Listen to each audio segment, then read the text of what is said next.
হাদিকে এই সরকার উপদেষ্টা পরিষদ যতজনা কলঙ্কিত করেছে তার চেয়ে বেশি কলঙ্কিত করেছে আমাদের ছাত্র ভাইয়েরা।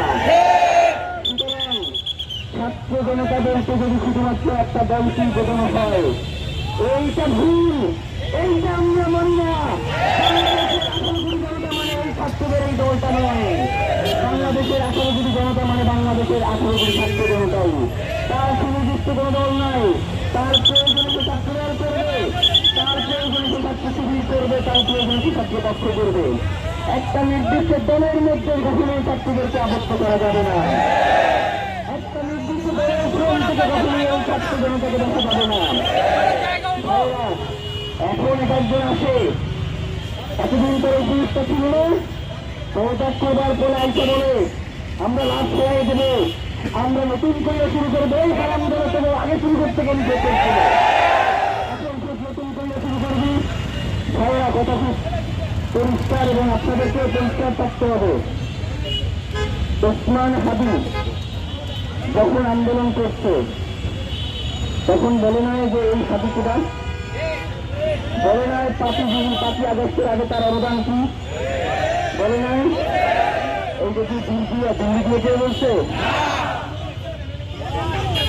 দিল্লির চামচারা এই কথাগুলো বলছে।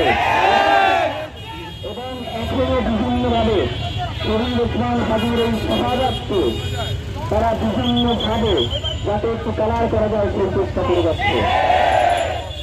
বাংলাদেশের জনগণ, বাংলাদেশে যারা সামনে রাষ্ট্র ক্ষমতায় যাবেন আপনাদের কথা জানাইয়া রাখি, শহীদ ওসমান হাদির এই হত্যাকাণ্ডের বিচারের পক্ষে থাকেন। বিপক্ষে গেলে ভোটের ব্যবধান লক্ষ্য হবে না, ভোটের ব্যবধান হবে কোটি কোটি। এইটা যত দ্রুত মাথায় নেবেন ততই মঙ্গল। ওসমান হাদিরে প্রধান উপদেষ্টার মতো খালি বুকে ধারণ করবেন, বিচার চাইবেন না, সেইটা হতে পারে না। আপনি আইসা ওসমান হাদির হত্যাকারীদের ব্যাপারে কথা বলবেন, আর আপনার দলের ছাত্রীরা ওসমান হাদিকে কালার করতে চেষ্টা করবে, এইটা একসাথে হতে পারে না।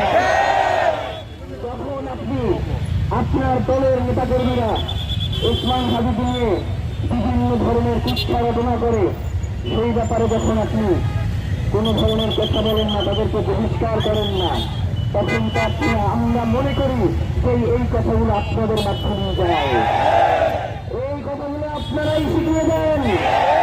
নয়তো বাংলাদেশের কোন রাজনৈতিক দলের তৃণমূল পর্যায়ের কোন নেতা কর্মীর সাহস নাই যে আপনার বিরুদ্ধে গিয়ে, আপনার মতের বিরুদ্ধে গিয়ে সে শহীদ ওসমান হাদিকে কটূক্তি করে।